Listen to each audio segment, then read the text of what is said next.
सभी को हरे कृष्णा। जय माता की, जय मस्तादी, जय नाथादी। आज श्री गरुड़ पुराण का तीसरा अध्याय आपके समस्त पितरों की शांति के लिए बोला जाएगा। तो आइए, प्रारंभ करने से पहले कुछ क्रियाएं हैं जो हम पूरी कर लें। एक जल का लोटा जो आपके सामने है, छींटा लगाइए अपने शरीर पर। ओम अपवित्र है पवित्र वा सर्वावस्थांगतोऽपि वा यह स्मरेत पुंडरीकाक्षां सेवाया यंत्रः सुते। ओम पुंडरीकाक्ष पुनातु पुंडरीकाक्ष पुनातु माम त्रिआचमन्यम प्राणाय। 3 बार आचमन करेंगे जल का। ओम श्री केशवाय नमः, नारायणाय नमः, माधवाय नमः। हाथ धोलेंगे। ओम हस्त्रवक्षालम मधुसूदनाय गोविंदाय नमः। पुनः हाथ में जल लेकर के माता पृथ्वी पर ध्यान करेंगे।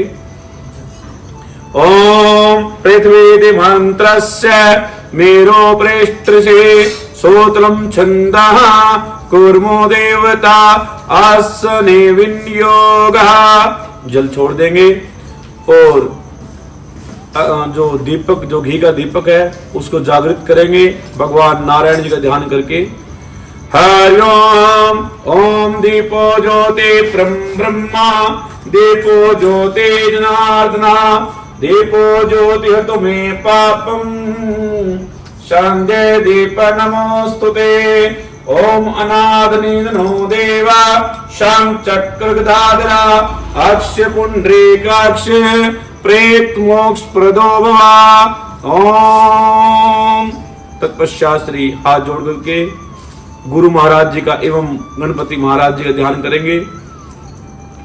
ओम गुरुर्ब्रह्मा गुरुर्विष्णु गुरुर्देवो महेश्वरा गुरु साक्षात् ब्रह्मा तस्मै श्री गुरुवे नमः। ओम वक्रतुंड महाकाय सूर्यकोटि समय प्रभा निर्विघ्नं कुरु मे देवे सर्वकार्येषु सर्वदा। ओम श्री ब्रह्मदेवाय नमः। ओम श्री विष्णवे नमः। ओम श्री विष्णवे नमः। ओम श्री विष्णवे नमः। ओम रुद्राय नमः। ओम मां भगवते नमः। ओम सूर्य नारायणाय नमः। तत्पश्चात हाथ में काले तिल लेंगे और ध्यान करेंगे यमराज जी का। प्रार्थना करेंगे कि हे यमराज भगवान, हमारे समस्त पितरों को उद्धार के लिए आप इस तेल के दीपक में समाहित हो जाइए, ज्योति स्वरूप बन करके। ओम भूर्भुवस्सुवः भो यमराज देवता मम पितृउद्धाराय इह गच्छ इह तिष्ठ आव्यामि स्थाप्यामि पूज्यामि ध्यायामि नमस्कारम समर्पयामि। दीपक के बीच में छोड़ देंगे, तेल के दीपक में। पुनः उस दीपक को भी जागृत कीजिए। ओम यमराजाय नमः।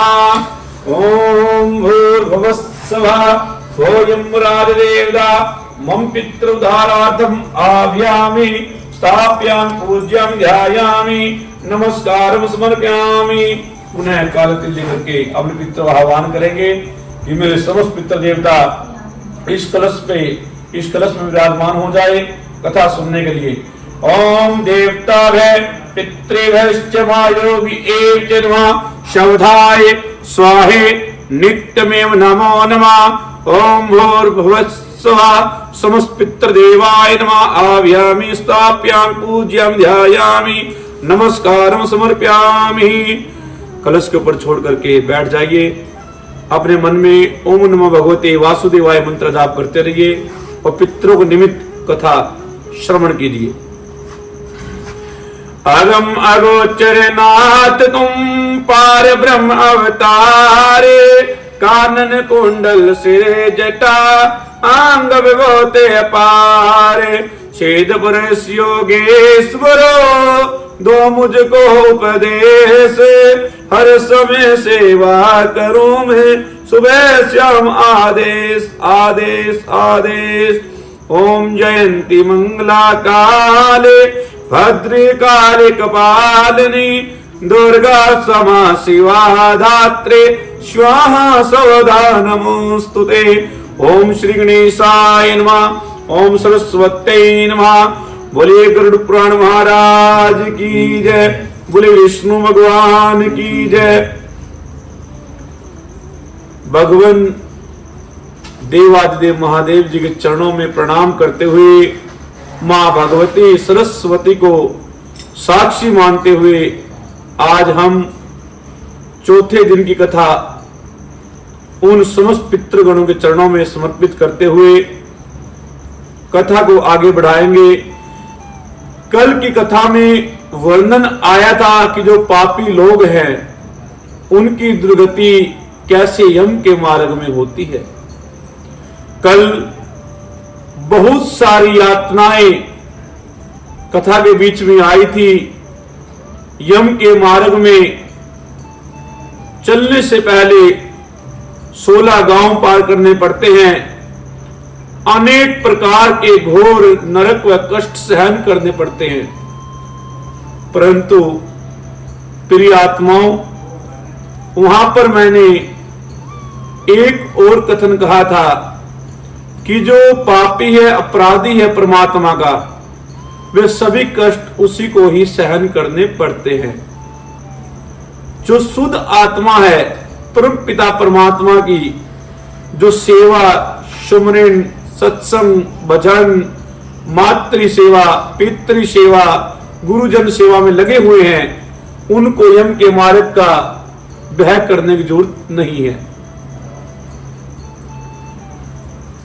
तो यमदूत उस पापी जीव को बारंबार घसीटते हैं, बलपूर्वक मारते हैं, फिर वहां से उसको घींचकर सौम्यपुर में, जो सौम्यपुर नाम का नगर है, यमदूत उस जीव को वहां पर ले जाते हैं। वहां पर वह जीव जाकर कुछ आराम करता है। पुत्र पौत्रों द्वारा दिए गए मासिक श्राद्ध का भक्षण करता है। अर्थात पुण्य आत्माओं, जीव के जाने के बाद 13 दिन का कंप्लीट कोर्स तो मैंने आपको बताया। उसके बाद 6 माई और बरसी, ये भी जो है इसी कंप्लीट कोर्स में आती है। यानी मरे हुए व्यक्ति के निमित्त 5 महीने तक उसके नाम का ब्राह्मण को भोजन कराना चाहिए। पहले महीने गऊ को रोटी जाती है, उसके बाद ब्राह्मण, जैसा भी आपकी श्रद्धा है, तो हर महीने उसके नाम का, उसकी तिथि पर भोजन निकालना चाहिए। तो जो भी आप भोजन निकालते हैं उसकी तिथि पर, वही सौम्यपुर गांव में पहुंचकर उस जीव को प्राप्त होता है। पुत्र पौत्रों द्वारा दिए गए मासिक श्राद्ध, मासिक यानी महीने में जो तिथि आती है, उस तिथि में दिए गए श्राद्ध के अन्न का वह भक्षण करता है। फिर वह सौरीपुर नगर को प्रस्थान करता है। सौरीपुर में यम भगवान के डिट्टो कॉपी बिल्कुल यम को धारण करने वाले जंगम नाम के राजा को देखकर वह जीव भयभीत हो जाता है और मन में विचार करता है कि यह स्वयं धर्मराज या यमराज है। परंतु वह सौरीपुर नगर में यमराज जी ने एक जंगम नाम के राजा को सौरीपुर नगर सौंपा हुआ है। वो जंगम नाम का राजा डिट्टो कॉपी यमराज की है। जैसे यमराज के वस्त्र हैं, जैसे उनकी शक्ल है, ऐसे ही सेम उस राजा की भी शक्ल है। तो उसको देखकर मरा हुआ जीव भयभीत हो जाता है और वहीं पर विश्राम करता है। उस नगर में पहुंचकर त्रिपाक्षिक यानी तीसरे महीने में जो घर वाले अन्न दान करते हैं, अन्न जल का भक्षण करता है, उसको वह खाता है, पीता है और उस नगर से गमन कर वह प्रेत शीघ्रता से नागेंद्र भवन नामक गांव में पहुंचता है। यानी चौथे महीने में कहां पर पहुंचा? नागेंद्र भवन। नागेंद्र भवन में पहुंचता है। वह अत्यंत भयानक वन है। उस वन को देखकर वह जीव रोता है, चिल्लाता है और अपने किए हुए कर्मों पर पछतावा करता है, और वहां पर उसके सुनने वाला कोई नहीं होता। उल्टा यमदूत उसे बहुत पीटते हैं और घसीटते हैं। उस भयानक वन को वह प्रेत जीव आत्मा 2 महीने में पार करती है। यानी वो वन इतना बड़ा है नागेंद्र भवन का कि जीव आत्मा उस वन को बड़े कठिनाई से, बड़े कष्ट से 2 महीने में पार करती है। वहीं पर घर वालों द्वारा चतुर्थ मासिक, द्विमासिक श्राद्ध में दिए गए अन्न, जल, वस्त्र आदि को वह प्रेत खाता है, पहनता है। फिर उन्हीं यमदूतों के साथ आगे के गांव को गमन करता है। अब देखिए, वैसे तो यहां पर 5वां महीना आना चाहिए, परंतु यहां पर दोबारा गरुड़ पुराण में तीसरे महीने का जिक्र आ गया कि तीसरे महीने वह गंधर्व नगर में पहुंचता है और परिवार वालों द्वारा दिए गए पिंड का भोजन करके आगे प्रस्थान करता है। चौथे महीने में नागेंद्र भवन शैलपुर नामक नगर में पहुंचता है। वहां होती हुई पत्थरों की वर्षा से वह जीव अत्यंत पीड़ित होता है। यानी जो शैलपुर नामक गांव है या नगर है, उसमें पत्थरों की वर्षा होती है। उन पत्थर की वर्षों से उस जीव को गुजरना होता है। जब उसको नुकीले पत्थर लगते हैं, उसको बड़ा कष्ट होता है, वह कष्ट सहन करने योग्य नहीं होता। फिर वहां पर वह थक जाता है, मूर्छित हो जाता है और गिर जाता है। मूर्छा खुलने के बाद चौथे महीने में घर वालों के द्वारा जो अन्नदान किया गया है, जो पिंडदान किए गए हैं, उनको वह खा करके कुछ सुखी होता है। फिर वह जीव 5वें महीने में क्रोधपुर में पहुंचता है।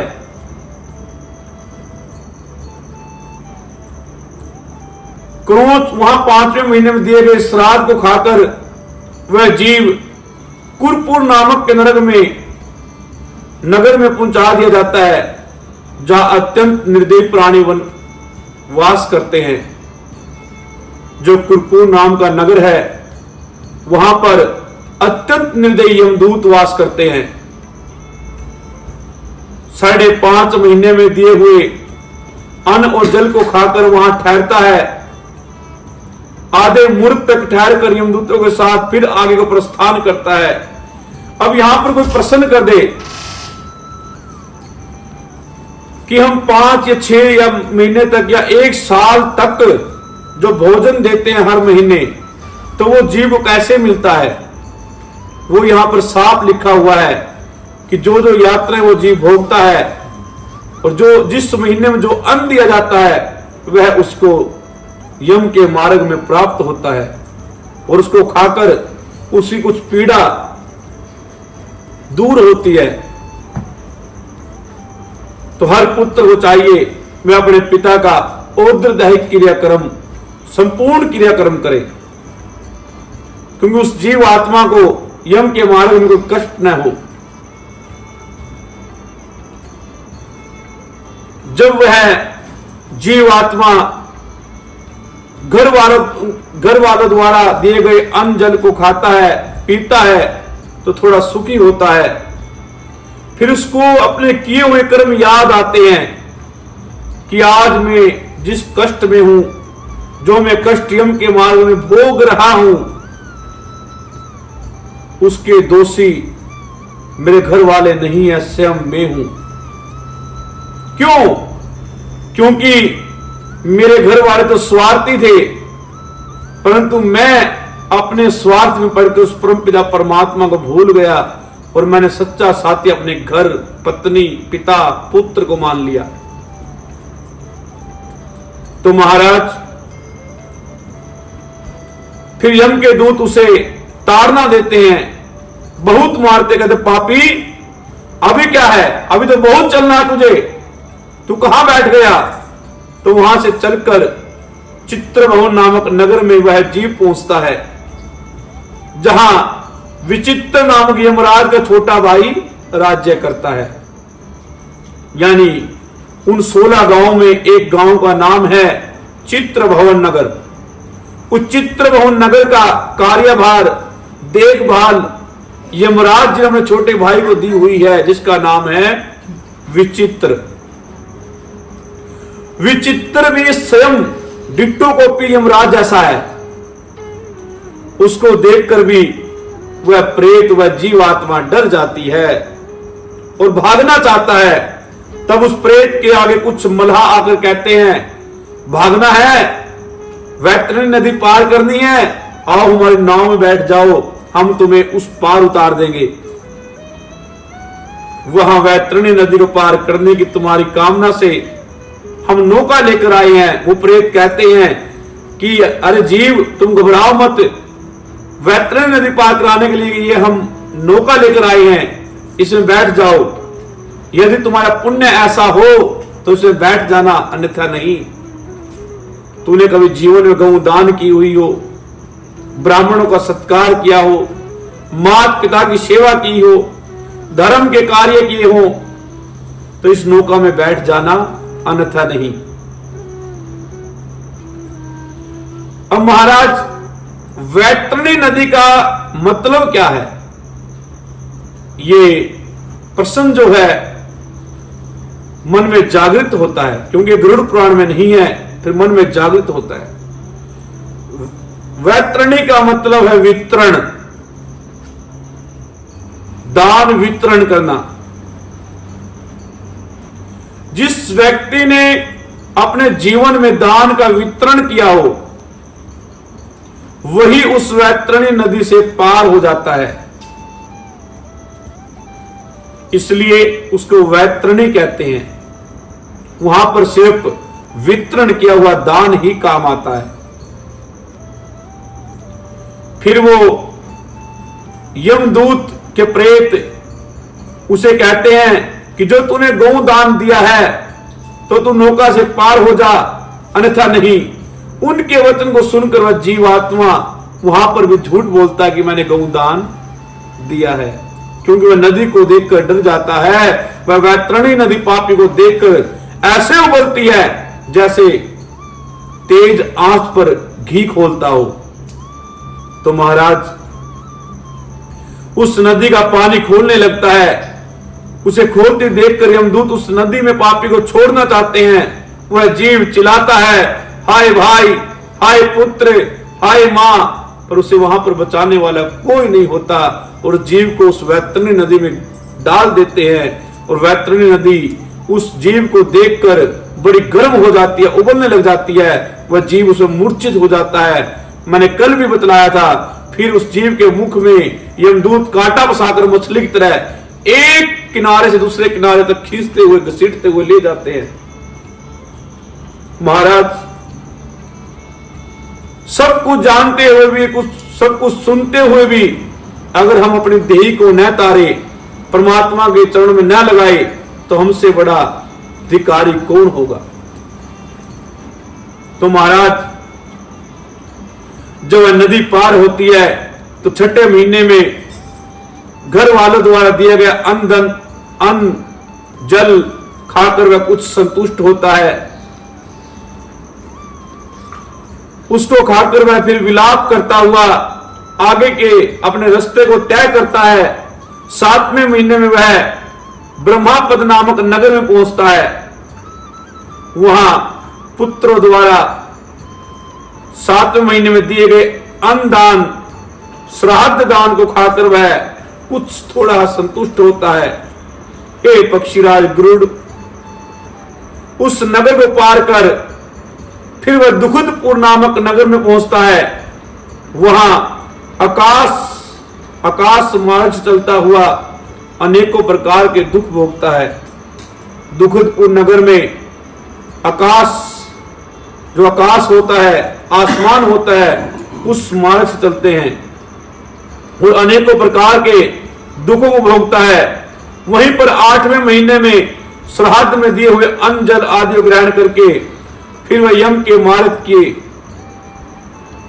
का जो रास्ता है आगे का तय करता है और 9वां महीना संपूर्ण होते ही वह पापी जीवात्मा नाना क्रंदपुर में पहुंचता है। वहां क्रंदन करने वाले अनेक गण हैं। क्रंदन क्या होता है? रुदन करने वाले, जोर जोर से चीखने वाले अनेक गणों को देखकर वह जीवात्मा दुखी हो जाता है, व्याकुल होता है, वो चिल्लाता है। फिर यमदूत उसे तारते हैं, अरे पापी, तूने ऐसा कार्य क्यों नहीं किया कि तुझे ये नरक देखने ना पड़े। अब भोग, अपने किए को भोग। यमदूतों के धमकाने से वह पापी जीवात्मा फिर आगे की ओर चलता है और चलता हुआ 10वें महीने में सुप्त भवन में पहुंचता है। वहां 10वें मास में अपने घर वालों द्वारा दिए हुए पिंड और जल को खा पीकर संतुष्ट नहीं होता। फिर वहां से चलकर 11वें महीने में रौद्र नगर में पहुंचता है। वहां 11वें मास में सब जनों के द्वारा दिए गए श्राद्ध जल आदि को ग्रहण कर 11.5 महीने पूरे होते ही पयोवर्ष नगर में पहुंचता है। तो हमारे यहां पर लोकाचार रीति है, जब वर्षी करनी हो या तो 11 महीने में करते हैं या 11.5 महीने में करते थे, पर आजकल तो सब मिथ्या हो गया। महाराज कंप्लीट कोर्स है, बार बार आपको ये कथा बोल रही है। 11.5 महीने में वह जीवात्मा पयोवर्षण नामक नगर में पहुंचती है। वहां प्रेतों को दुख देने वाले मेघ बहुत बरसते हैं, अर्थात बारिश बहुत होती है। वह मोटी मोटी बारिश उस प्रेत को ऐसे लगती है जैसे सुइयां चबो रही हो। तो वहां पर उस प्रेत जीवात्मा को बड़ा कष्ट होता है। वहीं पर न्यूनाधिक सौजनों द्वारा दिए हुए अन्नदान आदि को दुख पूर्वक खाता है। 1 वर्ष पूरा होते होते वह प्राणी शीताड्य नगर में पहुंचता है और वहां हिमालय से भी 100 गुना अधिक शीत पड़ता है। शीत और भूख से पीड़ित वह जीव 10 दिशाओं में देखता है कि यहां पर कोई मेरी हेल्प करने वाला है या नहीं है। अब एक बात और खोल दूं आपको, आजकल ये बड़ा ढोंग चला हुआ है। घर में किसी की मृत्यु हो गई, मृत्यु हुई है, सिर्फ 1 महीना भी नहीं हुआ और घर की बहू बाहर खिलाकर खेलने लग जाती है कि मेरे में तो जो अब मरा वही आ गया। अरे दुष्ट आत्माओं, 1 साल तो उसको यम के मार्ग में चलना पड़ता है, वो कैसे आ गया? क्यों ढोंग करते हो? किस लिए करते हो? सिर्फ इसलिए कि मेरा पति मेरी बात नहीं मानता, मेरी सासू मेरी बात नहीं मानती। इसका परिणाम भी आपको भुगतना पड़ेगा। इसलिए किसी घर में मौत हो जाए और उसके 1 या 1.5 महीने बाद कोई बाल हिलाकर कह दे कि मैं वो आया हूं मरने वाला, तो उसको ऐसे चपेड़ मारो कि उसको समझ में नहीं आए। क्योंकि यहां पे गरुड़ पुराण बोल रहा है कि 1 साल तक उसको यम के मार्ग की जो रास्ता है वो तय करना होता है। उसमें 1 साल कंप्लीट लगता है और वहां से छुटकर आना असंभव है। तो महाराज जब वह शीताड्य नगर में पहुंचता है, शीताड्य नगर क्या है? शीताड्य नगर में हिमालय से भी 100 गुना अधिक शीत सर्दी पड़ती है। वहां पर वह जीव बड़ा दुखी होता है और 10 दिशाओं में देखता है कि मेरा कोई बंधु बांधव ऐसा हो जो मुझे इस कष्ट से बचा ले। परंतु महाराज वहां पर तो बचाने वाला एक ही उपाय है, वो है धर्म कर्म। जिसने किया होगा वो बच जाएगा, जिसने नहीं किया होगा उसको सहन करना ही पड़ेगा। वह देखता है कि जो मेरे इस दुख को दूर कर दे, कोई मेरा ऐसा मित्र प्यारा है या बंधु है। तब यमदूत उस जीव से कहते हैं, अरे पापी, अगर तुझे इस दुख से बचना था तो पुण्य कर्म करता। तेरे ऐसे पुण्य कहां है जिसके बल से तू इस दुख से बच सके, छुटकारा पा सके। यमदूतों के ऐसे वचन को सुनकर वह पीड़ित जीव वार्षिक श्राद्ध में दिए पिंड को ग्रहण कर धैर्य धारण करता है और वर्ष के अंत में यमलोक के समीप बहुवित्रपुर नगर में पहुंच जाता है।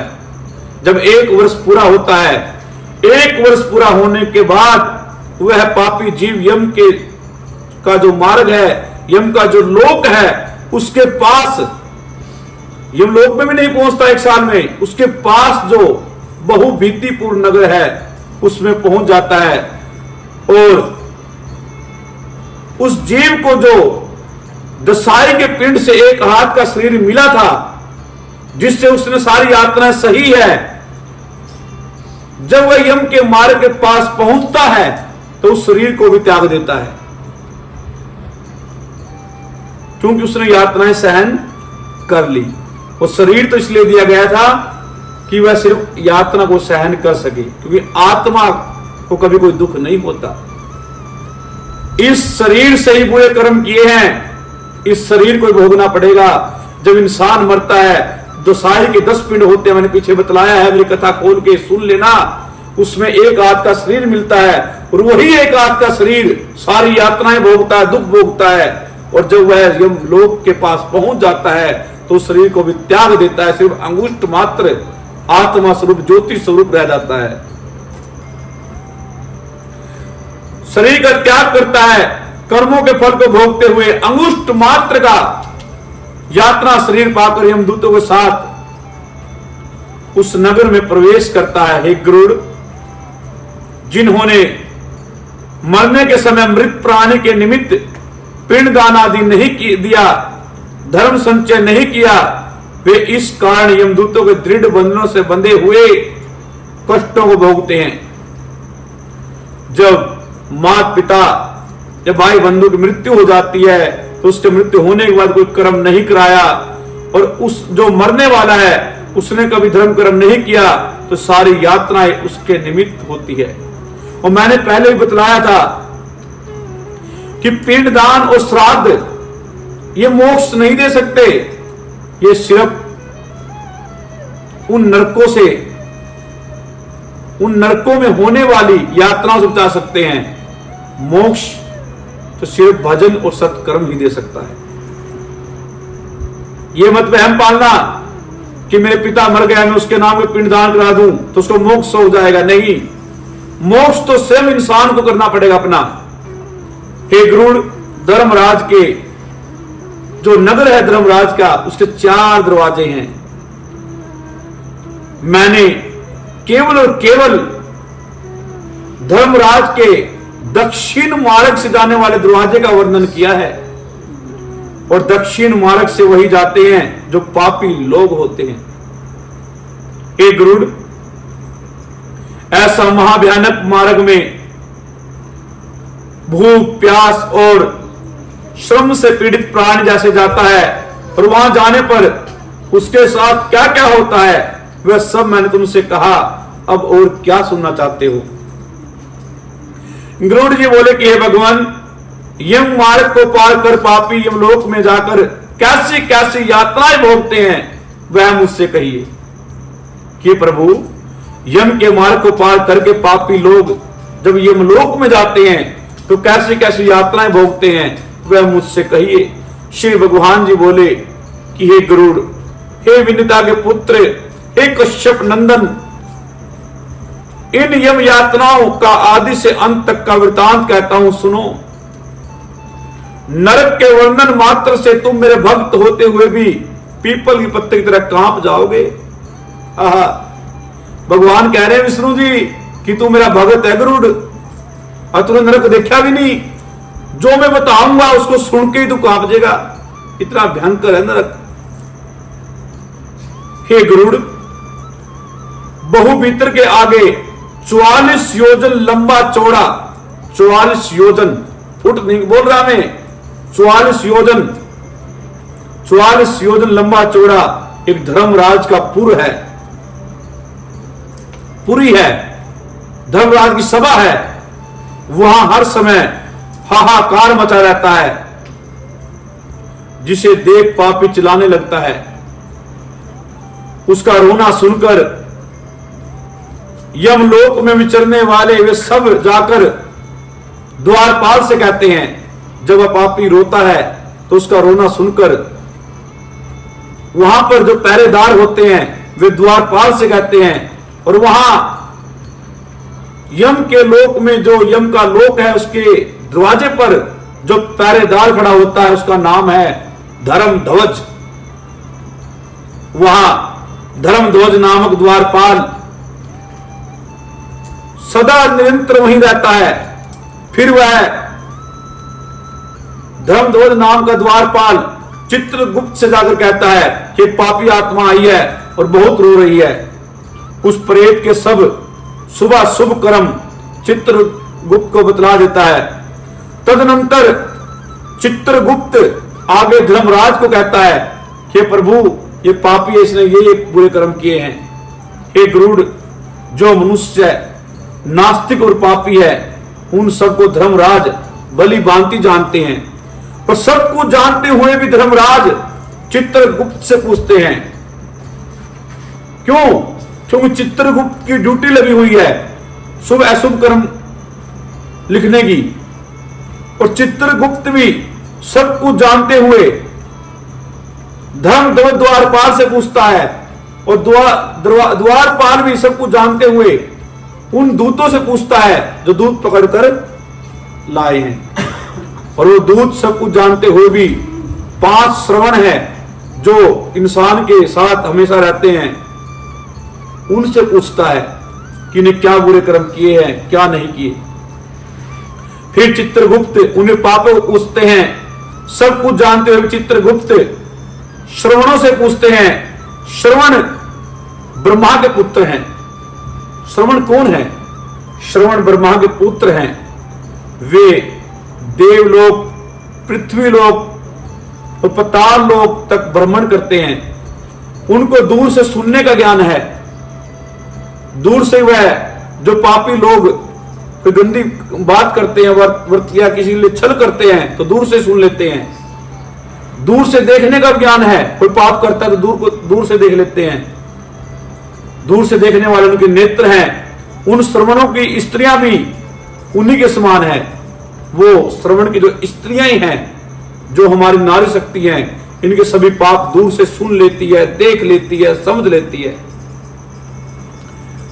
उन श्रवणियों के नाम अलग अलग हैं, यहां पर उनका वर्णन नहीं किया जाता। वे सब स्त्रियों की चेष्टा को जानती है। वे पुरुष श्रवण और श्रवणी और स्त्रियों के प्रकट और गुप्त किए हुए कर्म और वाक्य को भी जानती है। जो मनुष्य और स्त्रियां गुप्त रूप से छुपाकर पाप करती हैं, मन से पाप करती है, तन से पाप करती है, हाथों से पाप करती है, पांव से पाप करती है, चुगली करती है, निंदा करती है, तो उन सबको जानती है। और वो सब श्रवणीय और श्रवण मनुष्य के जीव के सारे पाप चित्रगुप्त को बोल देता है फटाफट। अरे तुम तो टाइपिंग करते हो, तुम तो कंप्यूटर में लिखते हो, उनको लिखने की जरूरत नहीं है। वो सब चित्रगुप्त को बता देते हैं कि अमुक जीव ने ये कार्य गलत किया। फिर चित्रगुप्त सारे पाप उनके धर्मराज को बतला देते हैं। वे धर्मराज के दूत मनुष्य की वाणी, मन और शरीर के किए हुए शुभ अशुभ कर्मों को भली भांति जानते हैं। मनुष्य और देवताओं के अधिकारी उन सत्यवादी श्रवणों में ऐसी शक्ति है कि मनुष्य सब कर्म कह देते हैं। जो श्रवण है उनमें इतनी शक्ति है कि मनुष्य के द्वारा किए हुए शुभ अशुभ सब कर्म चित्रगुप्त को वह चुपचाप बतला देते हैं। व्रत, दान और सत्यवाणी से जो मनुष्य उनको संतुष्ट करता है। अब ये श्रवण संतुष्ट कैसे होते हैं, प्रसन्न कैसे होते हैं? व्रत से, दान से, और सबसे बड़ा जो व्रत है वो है सत्यव्रत, सत्यवाणी। जो मनुष्य उनको संतुष्ट करता है उसके लिए वे देव और मोक्ष देने वाले होते हैं। जो मनुष्य सदा सत्य बोलता है, जप करता है, तप करता है, नियम पे रहता है, उनके लिए वह देवलोक, वह सर्वलोक एवं मोक्ष देने वाले होते हैं। वे सत्यवादी श्रवण पापियों के कर्मों को जानकर धर्मराज के सामने कह देने से दुखी हो जाते हैं। अर्थात जो पापी जीव होता है उसके जब वह पाप कर्म श्रवण धर्मराज को बतलाते हैं तो बताते बताते दुखी हो जाते हैं। सूर्य, चंद्रमा, पवन, अग्नि, आकाश, पृथ्वी, जल, मन, यम, दिन, रात्रि, दोनों संध्याएं और धर्म, ये सब मनुष्य चरित्र को जानते हैं। आप ये मत सोचिए कि हमको कौन देख रहा है कि हम पाप कर रहे हैं। आपको कितनी शक्तियां देख रही हैं। पहली शक्ति सूर्य है। सूर्य की नजर चराचर ब्रह्मांड पर है। ब्रह्मांड में कोई भी सूर्य भगवान से नहीं छुप सकता। कितना छुप कर पाप कर लो, सूर्य वहां पर पहुंच जाएगा। दूसरा देवता चंद्रमा, फिर है पवन, वायु चलती है, हर जगह जाती है। फिर है अग्नि, कोई ये समझता है ना कि कौन देखता है, अग्नि। फिर है आकाश, आकाश सब देख रहा है कि क्या पाप कर्म हम कर रहे हैं। फिर है पृथ्वी, जिस पृथ्वी पर रहकर हम पाप कर्म करते हैं। फिर है जल, फिर है मन, फिर है यम, फिर है दिन, और फिर है रात्रि, और फिर दोनों संध्याएं और धर्म। ये सब मनुष्य चरित्र को जानते हैं।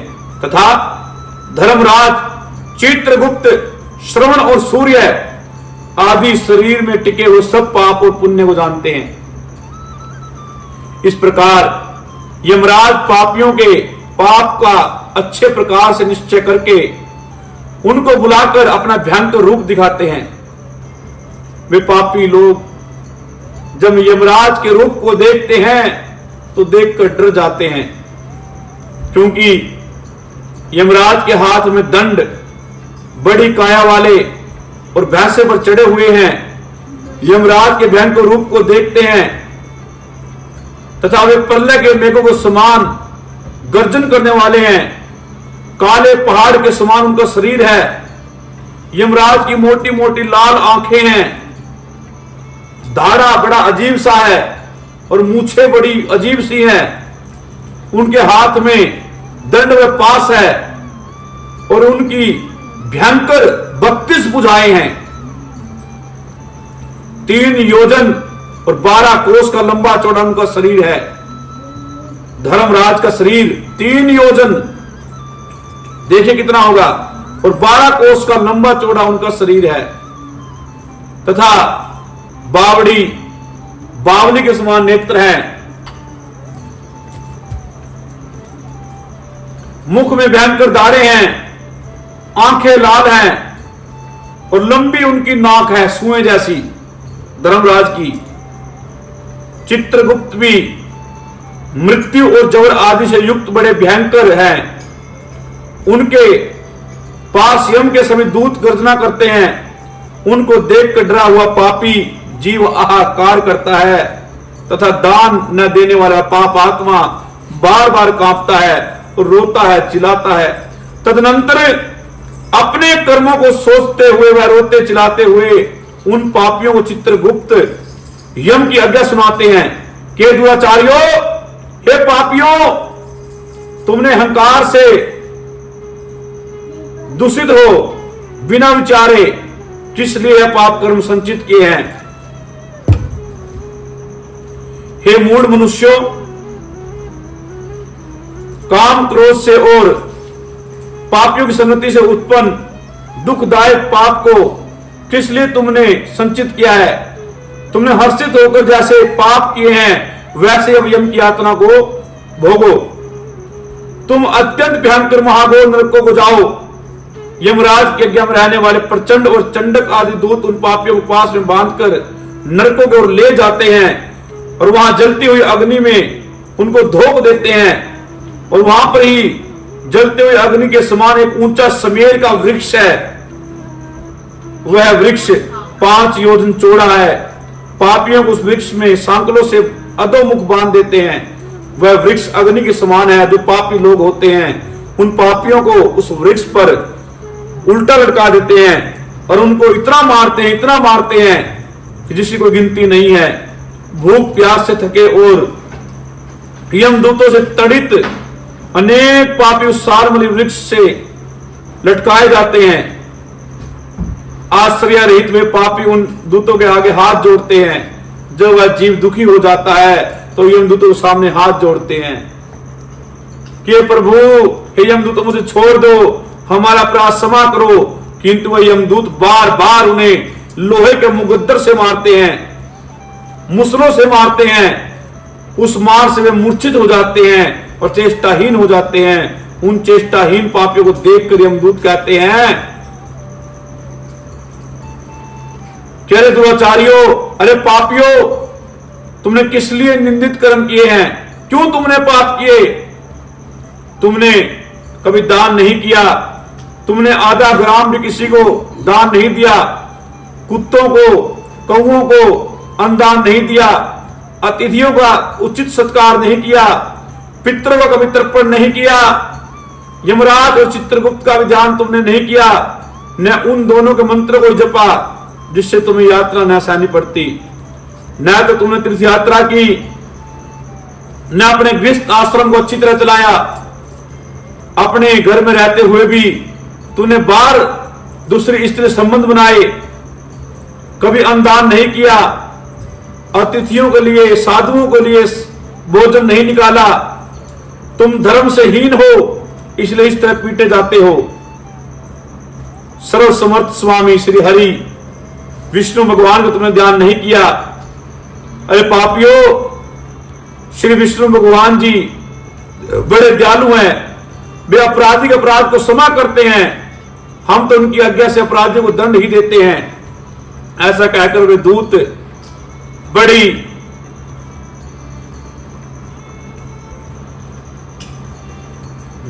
बड़े वेग से उन पापियों को मारते हैं, प्रताड़ित करते हैं। मारने से वे पापी जलते अंगारों की तरह नीचे गिर जाते हैं। गिरते समय सालमली वृक्ष के पत्तों से उनके शरीर कट जाते हैं। नीचे पड़े हुए उन पापियों को कुत्ते खाते हैं। तब वे चीत्कार करते हैं, रोते हैं, चिल्लाते हैं। फिर कहीं कहीं पर यम के दूत के मार्ग में, जो यम का मार्ग है, वहां पर आपस में लड़ाई होती है जीव की कि तूने मेरा खा लिया, तूने धरती पर मेरे 100 रुपये लिए थे, तूने दिए नहीं, अब तू यहां पर फंसा है, अब दे। तो उनकी लड़ाई दूर करने के लिए यमदूत, जिसने कर्जा देना है, उसके मांस की बोटी बोटी काट कर, जितना देना उतनी बोटी काट कर उसको देते हैं। उनको रोते हुए देखकर, जो जीव रोता है, उनको रोते हुए देखकर यमदूत उनके मुख में गरम रेत भर देते हैं, गरम तेल भर देते हैं, गरम गरम सोटों से मारते हैं। किसी किसी को तो कोल्लू में डाल देते हैं गन्ने की तरह, किसी को जलते हुए अंगारों फेंक देते हैं, किसी को पहाड़ से, किसी पापी को तो सिर में किल्ला गाड़ते हैं। जिस पापी ने गुरु पत्नी को गलत दृष्टि से देखा, गुरु पत्नी के साथ गमन किया, कन्या का शील भाव भंग किया, जिस पापी ने प्राय स्त्री से गमन किया, उस पापी के साथ तो जो जो होता है मैं वर्णन नहीं कर सकता। कहीं कहीं पर तो झगड़ा देखने को मिलता है कि इसने मेरा खा लिया है, मैंने इसके पास अपना धन रखा था पर इसने दिया नहीं, अब ये मेरे को यहां पर मिला है, अब दो। नरक में इस प्रकार का झगड़ा करते हुए उन पापियों के मांस को संडासियों से काटकर यमदूत उनको देते हैं। इस प्रकार यमराज की आज्ञा से उन पापियों को ताड़ना देकर तमिस, सत्र आदि घोर नरकों में खींच कर डाल दिया जाता है। यद्यपि नरकों में दुख बहुत है, तथापि उस सालमली वृक्ष के पास उन पापियों को जो बड़ा दुख होता है वह वर्णन नहीं किया जा सकता, वह वचन से भी नहीं कहा जा सकता। हे गरुड़, 84 लाख योनि हैं और 84 लाख नरक हैं। इनमें सबसे कठिन धौर्य नामक 21 महाघोर नरक है। वो कौन कौन से हैं? तामिस्त्रवन, लोह शंकु, महारोर नरक, सालमली नरक, रोरव नरक, कुंडमल नरक, काल सूत्र नरक, पुतिटिंक नरक, संघात नरक, लोही तोद नरक, सविश नरक, संतापन नरक, महानिर्णय नरक, काकोल नरक, संजीवन नरक, महापथ नरक, अवीची नरक, अंतामिस्त्र वन नरक, कुंभीपाक नरक, सन प्रतापान नरक और तपन। इन सब नरकों में अनेक प्रकार की पीड़ाएं होती हैं। अनेक वेदों से इन नरकों को बनाया गया है। इनमें अनेकों पापियों का फल भोगा जाता है। वहां दूतों के समूह रहते हैं। उन नरकों में अधर्मी, मूढ़ और पापी ही पड़ते हैं। वहां पड़े हुए वे एक कल्प तक यातना भोगते हैं। जो तामिस्त्र, अंतामिस्त्र और रोरव आदि की यातनाएं हैं उनको स्त्री और पुरुष साथ साथ ही भोगते हैं। इस प्रकार अपने कुटुंब के पालन करने वाले और अपना पेट भरने वाले दोनों ही इस लोक को छोड़कर यमलोक में जाकर ऐसा फल भोगते हैं। जो मनुष्य सिर्फ अपना पेट पालता है, जीवों पर दया नहीं करता, दान दया धर्म नहीं करता और अपने कुटुंब का पेट भरने के लिए बुरे बुरे कर्म करता है, छल से धन कमाता है, चोरी करता है, डकैती करता है, ये सब इन नरकों में गिराए जाते हैं। और ये सब ऐसा फल भोगते हैं जिसने प्राणियों से बैर करके अधर्म के रास्ते अपना लिए हो, जिन्होंने अधर्म से धन इकट्ठा करके अपने कुटुंब का पालन करते हो, ऐसे पापी नरकों में गिराए जाते हैं। हे गरुड़, ऐसे पापी उन सब कर्मों से भोग कर, जब वो पापी कर्मों को भोग लेते हैं यमलोक में, नरक में, फिर वो शुद्ध होकर फिर इस मृत्यु लोक में आ जाते हैं। हे गरुड़, मैंने तुमको यम के मार्ग का वर्णन किया, अब आप क्या सुनना चाहते हैं? गरुड़ जी कहते हैं कि प्रभु मुझे बतलाइए कि जो लोग नरक से आते हैं उनकी पहचान कैसी की जाए? पृथ्वी में क्या पहचान करे कि वो नरक से आए हैं? ये बात सुनने की है कि जो लोग नरक से आए हैं उनकी पहचान कैसे हो कि ये व्यक्ति नरक से आए हैं। उनकी पहचान भी है। उनके ऊपर ठप्पा लगाता ऊपर से, जो नरक से पापी लोग आते हैं तो उनका ठप्पा और उनके पाप चिन्ह कल की कथा में बतलाऊंगा। आज ये कथा को यहीं पर विश्राम देंगे क्योंकि कथा लंबी हो जाती है। शायद आज कथा 1 घंटे से ऊपर की हो गई होगी। 45 मिनट की कथा है आज। कोई बात नहीं। तो महाराज अब आपको बतला ही दूं कि नरक से जो पापी लोग आते हैं उनके ऊपर क्या ठप्पा होता है। ये बात ध्यान से सुनना भाई। आज जिसके ऊपर ठप्पा हो पहचान लेना उसने क्या पाप कर्म किए हैं। हे गरुड़ जी, गरुड़ जी कहते कि हे प्रभु, हे विष्णु भगवान, किन कर्मों से प्राणी महामार्ग में जाते हैं? किन कर्मों से प्राणी वैतरणी नदी में गिरते हैं और किन पापों से नरक में जाते हैं? सो मुझसे कहिए। यानी गरुड़ भगवान विष्णु से पूछ रहे हैं कि कौन सा पाप करने से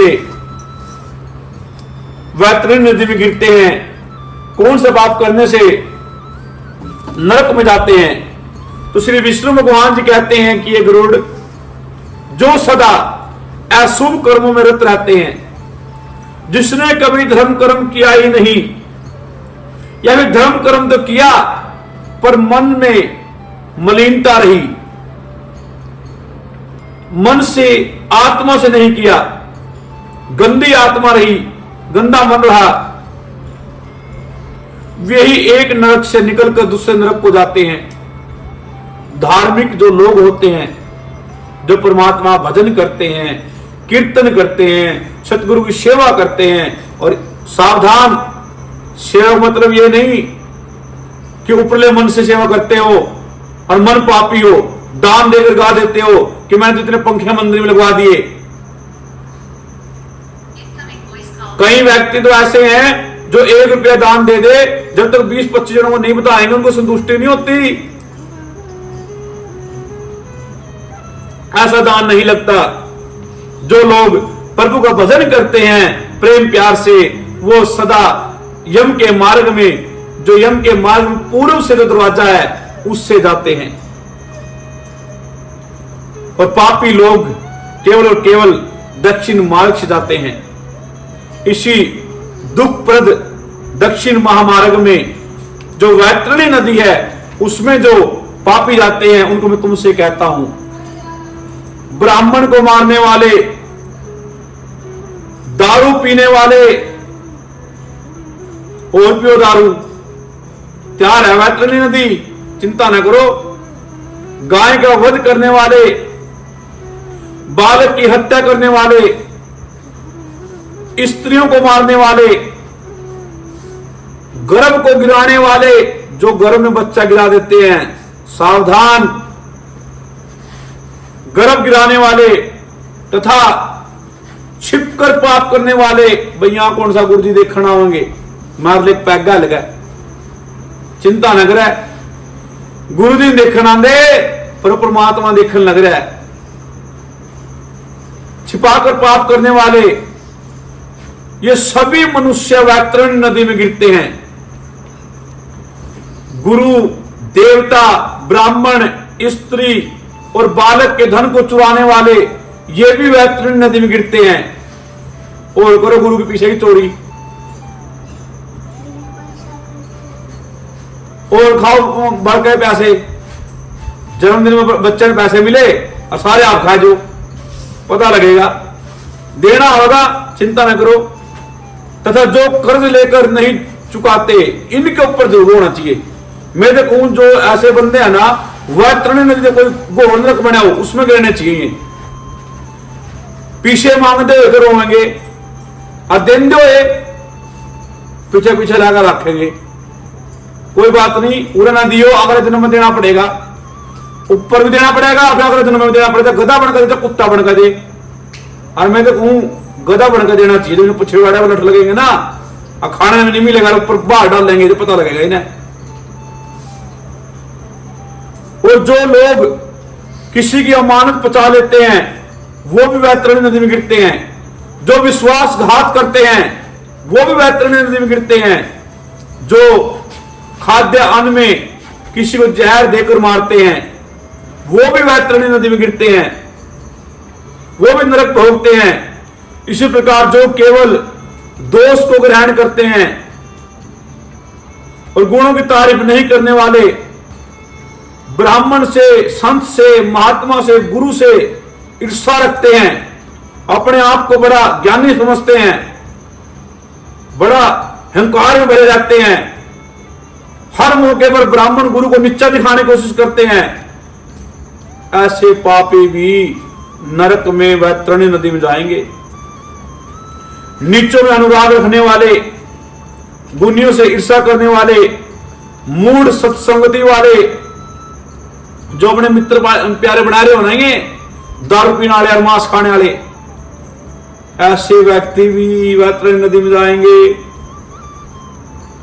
तीर्थ, सज्जन, अच्छे कर्म और गुरु देवताओं का निंदा करने वाले, जो सज्जन पुरुष हैं, जो तीर्थ यात्रा करने वाले हैं, जो अच्छे काम कर रहे हैं, गुरु उनकी निंदा करने वाले, करो निंदा, खूब करो मेरी निंदा बैठ कर, चिंता ना करो। थारे मैं को नहीं लिगड़ा, मैं तो कुछ नहीं करूंगा, मेरा बदन न्यू का न्यू है, क्यों मैं किसी बुरा सोचता ही नहीं। थम मेरी निंदा खूब करो बैठ के, मेरे पाप कटेंगे। अर्थात जो अलाहत होंगे, जो अलाहत देखे जाएंगे, उन्हें देखकर यमराज भी होगा एक बार। तो बोल सच्चे दरबार की जय। करो खूब निंदा। दुष्टो थम ले भी कह रहे हो निंदा की सिवाय किसी बराबरी नहीं कर सकते, तो उसकी निंदा करनी शुरू कर दो। बड़ा अच्छा पाया है, करो निंदा। तो निंदा करने वाले भी पापी वैतरणी नदी में डुबोए जाएंगे। पुराण, वेद, मीमांसा, न्याय और वेदांत की बुराई करने वाले और करो रामायण शास्त्र की बुराई कि राम में क्या गुण थे। करो खूब करो हनुमान जी की बुराई, पता लगेगा। बुराई करने वाले, किसी को दुखी देखकर प्रसन्न होने वाले, पड़ोसी ने दुख देखा और उन्हें दुखी देखकर प्रसन्न हुआ है, खिलखिल का है, कोई नहीं, चिंता ना करो। और किसी को खुश देखकर दुख देने वाले, खोटे वचन बोलने वाले, सदा दुष्ट चित्त में रहने वाले तथा हितकारक वचन और शास्त्रीय बात को कभी न सुनने वाले और न मानने वाले एवं अपने को बहुत बड़ा समझने वाले, ऐसे मूढ़ सभी जो है नरक में जाएंगे। मूढ़ होकर भी, अज्ञानी होकर भी अपने आप को बड़ा पंडित मानने वाले, बतेरे देखे मैंने ऐसे पंडित भाई, हक नहीं आंदा अब बोलने में जान देंगे किसी ने, अज्ञानी पुरुष की बेइज्जती कर दौड़े। क्यों? नाचे कूदा तोड़ा तान, लोग रखेंगे उसका मान। ये कलयुग है, जो पूरा फकंड करेगा, बाबरे पैर का नाचेगा और पूरा बोलेगा, उसकी इज्जत आज महावीर ने कौन सुना था। तो ऐसे लोग तथा अन्य बहुत से धर्म से रहित पापी दिन रात रोते हुए यम के मार्ग में जाते हैं तथा यम दूतों द्वारा मारे जाते हैं। जो पापी लोग वैतरणी नदी में गिरते हैं, उनको मैं तुमसे कहता हूं, माता, पिता, गुरु, आचार्य, पूज्य का जो अपमान करते हैं, करो मान अपमान खूब करो, वे उस वैतरणी नदी में डूबते हैं। जो मनुष्य पतिव्रता, शीलवती, कुलवंती और नर्म स्वभाव वाली स्त्री को वैर से त्याग देते हैं। पतिव्रता नारी और बेचारी बात करने न बन रहा है और हमने दिन रात मारा है, अब त्याग दें, तलाक देवें, चिंता ना करो, अगले दिन हमें गति मिलेगी हारने, चिंता ना करो, वह भी वैतरणी में जाएंगे।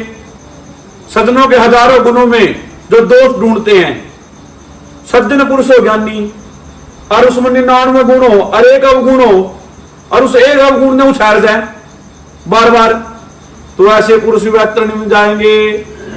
ब्राह्मणों को देने का संकल्प कर ले कि मैं यह वस्तु दूंगा, और फिर देनी, फिर वो वस्तु बदल कर दे जाए, या फिर ब्राह्मणों को दान दे जाए और दान देकर छीन ले, ऐसे व्यक्ति वैतरणी में जाएंगे।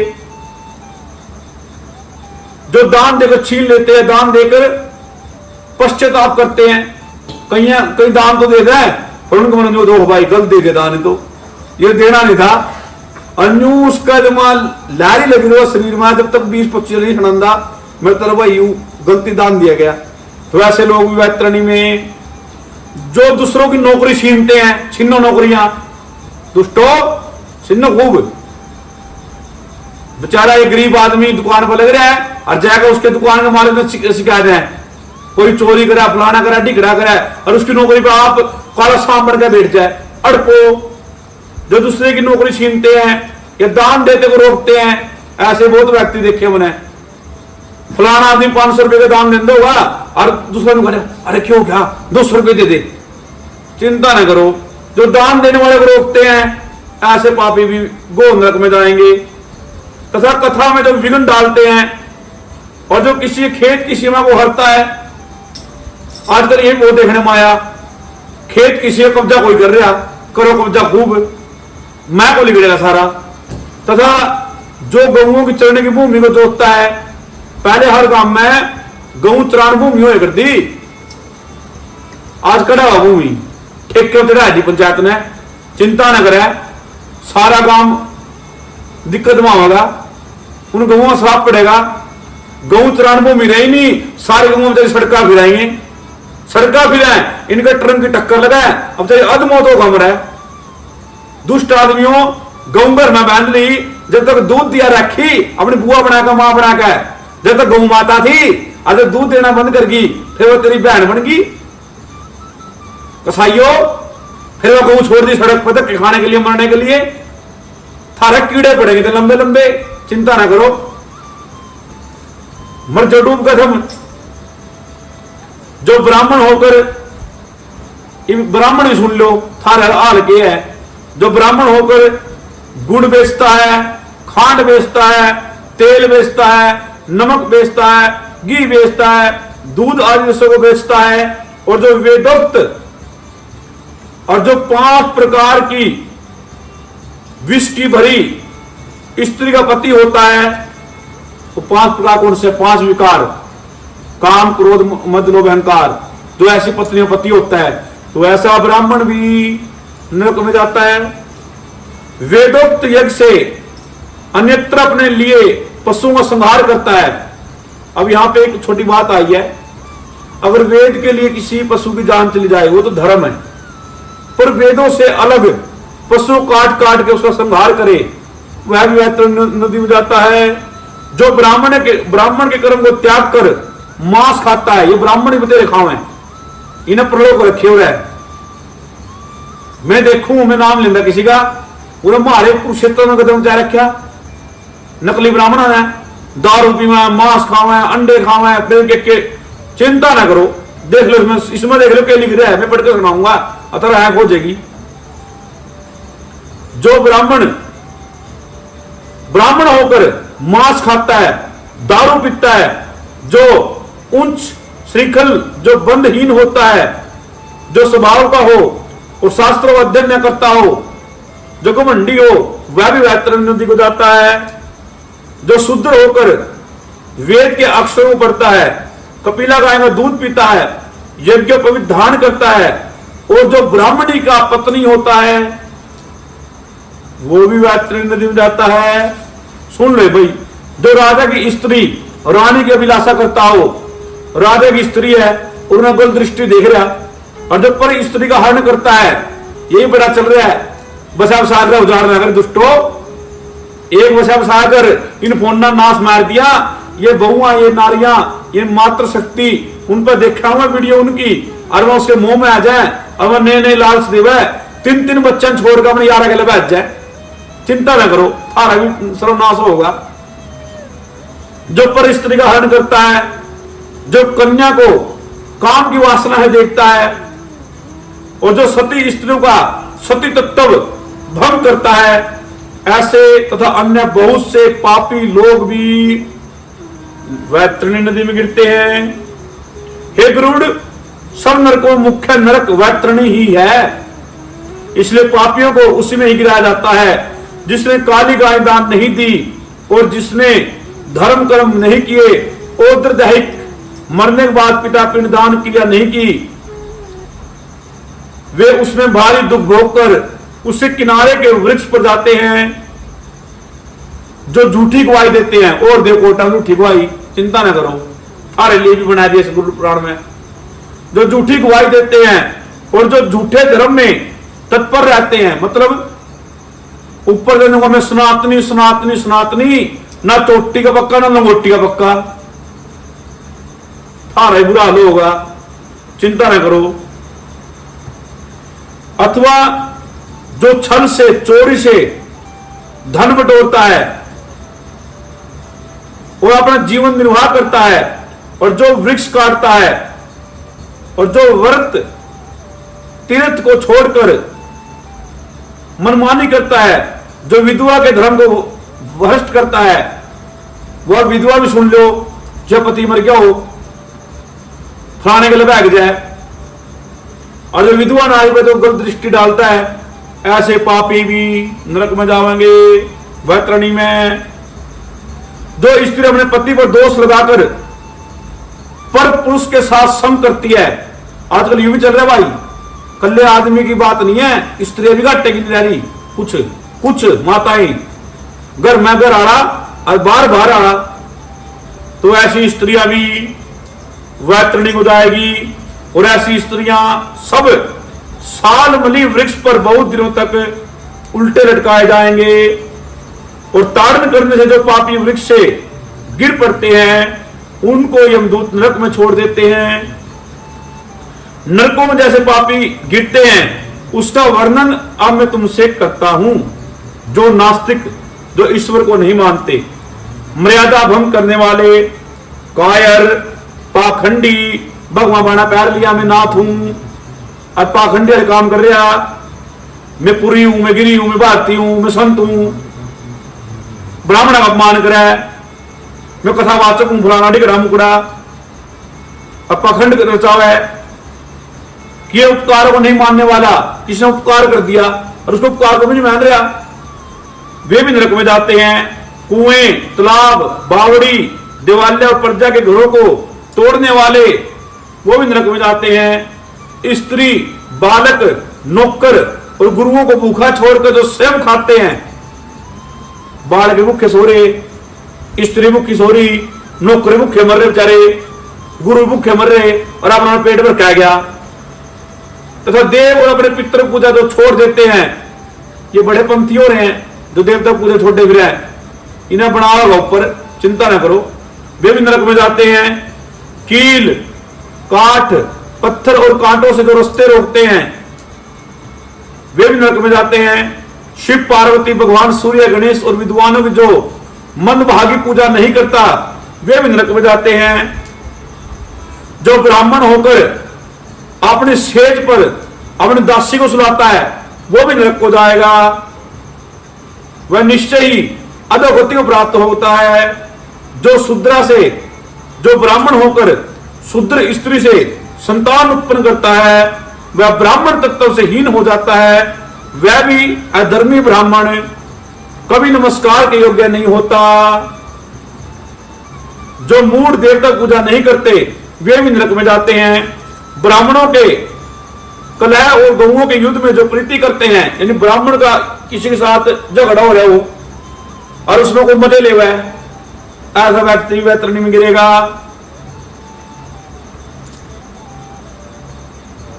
वे नरक में जाते हैं। जिन स्त्रियों के पति के सिवाय, जो स्त्रियां हैं और उनके पति के सिवाय अन्य शरण नहीं है, ऋतु काल में उन स्त्रियों से जो वैर से विहार नहीं करते वे भी नरक में जाते हैं। अर्थात जो स्त्री है और अपने पति ने बहुत चाहे हैं पर पति उसने बाहर नहीं देता, ऋतुकाल मतलब क्या है, जो महामारी आती है उसके बाद जो पत्नी के साथ संबंध नहीं बनाता, खोल कर बता दूं, ऐसा पापी नरक में जाओगा। जो काम से अंधे पुरुष रजस्वला स्त्री से संगम करते हैं, जो काम के वेगमोह है पुरुष, और जब स्त्री को महामारी आ जाए तब उससे संबंध बनावा है तो ऐसे पापी नरक में जाओगे। जो व्यक्ति जल में, दिन में, श्राद्ध में, व्रत में अपने स्त्री संबंध बनाते हैं, किसी अन्य स्त्री संबंध बनाते हैं तो ऐसे व्यक्ति नरक में जाएंगे। धर्म का भोग का समय है भाई, दिन का समय धर्म के लिए होता है। जो शरीर के मल मूत्र, जो अपने शरीर के मल मूत्र को अपने घर की नाली के पानी को अग्नि में डालते हैं, शुद्ध जल में छोड़ते हैं, बगीचे में डालते हैं, गौ माता के स्थान पर डालते हैं, वे भी नरक में जाते हैं। हथियार बनाने वाले और बना हथियार, बाण और धनुष के बनाने वाले और बेचने वाले, वैश्य और केश भग बेचने वाले, व्यभिचारिणी स्त्री तथा जहर बेचने वाले, ये सभी नरक में जाते हैं। और जो सदनों से वैर रखते हैं वे भी नरक में जाते हैं। जो अनाथ पर दया नहीं करते और सदनों से वैर रखते हैं तथा बिना अपराध के जो कमजोर जनों को दंडित करते हैं, कोई अपराध भी को नहीं, गरीब आदमी मारने लगे बिना बात के, वह भी नरक में जाओगे। और जो आस लेकर हमारे पास ब्राह्मण आया है, रसोई तैयार होने पर भी उसको भोजन कराकर नहीं भेजते, ऐसे व्यक्ति भी जाएंगे। जो पहले व्रत नियम धारण कर लेते हैं, पहले तो व्रत नियम धारण कर लेंगे, बाहर का नहीं खाऊंगा मैं, अबे खाना शुरू कर देंगे, भूखा मतलब क्या करूं, तो ऐसे व्यक्ति भी जाऊंगा भाई। आध्यात्मिक विद्या देने वाले गुरु और पुराण बांटने वाले को जो नहीं मानते, जो उनका आदर नहीं करते, वो भी नरक में जाएंगे। अपने मित्र से धोखा करने वाले वो भी नरक में जाएंगे। प्रीति का त्याग करने वाले और आशा भंग करने वाले सब नरक में जाते हैं। किसी का बना बना ब्याह बिगाड़ दिया, देव यात्रा में विघ्न कर दिया। कई बार विघ्न हो जाए ना, यात्रा जानती और बस आला नहर जाएगा, मेरे पे टेम होनी जी, मेरे बस में फलाना होगा, टिकट होगा, 4 पैसे के लिए बड़ी और ज्यादा पैसे मिल जाए और जवाब दे दे, तो ऐसा व्यक्ति नरक में जाएगा। जो पापी घर या गांव में या किसी के डंगरों के बाड़े में आग लगाता है, उसको यमदूत अग्नि कुंड में पकाएंगे। अग्नि जलते शरीर वाला वह पापी जब छांव की चाहना करता है, जब उसका शरीर जलेगा फिर वो छांव मांगेगा, तब फिर उसको यमदूत 80 पत्थर वन में ले जाकर छोड़ देंगे। वहां पर तलवार की धार से पहने उस वृक्ष के पत्तों से शरीर कट जाएगा। ऐसे ऐसे महापापी है गरुड़। इस प्रकार मैंने छोटे रूप में संक्षेप में तुमसे पापियों की बहुत सी यातनाएं कही। कौन सा पाप करने से कौन सा नरक में जाएगा, उनको विस्तार पूर्वक कहने से क्या, वे तो सब शास्त्रों में वर्णित है। इस प्रकार हजारों स्त्री पुरुष प्रलय काल तक घोर नरक में पड़े रहते हैं, फिर अपने पापों का फल भोग कर वही नरक में पैदा होते हैं, अथवा पृथ्वी पर आकर स्थावर आदि योनि में उत्पन्न होते हैं। जो पापी लोग होते हैं पहले नरक भोगते हैं, फिर पृथ्वी पर आकर क्या बना हुआ है, वृक्ष बन गए, बेल बन गए, गुलमलता, पर्वत और तृण, इनको स्थावर कहते हैं। ये सब मोह से घिरे रहते हैं। कीड़े, पशु, पक्षी, जलचर और देवता, ये 84 लाख योनि में कहे गए हैं। इन सब योनियों में घूम कर भी मनुष्य योनि में जाते हैं। परंतु नरक से आए हुए प्राणी जो यानी 84 लाख योनियों में घूम लिए, जिन्हें जो पापी लोग थे ना, पहले तो यम के मार्ग में यात्रा सही, फिर 84 लाख योनि सही, और जब मनुष्य जन्म में आए तब भी उनको चिन्ह रहता कि पापी हैं। परंतु नरक से आए हुए प्राणी जो मनुष्य योनि में जाते हैं, वे चंडाल की योनि में जन्म लेते हैं।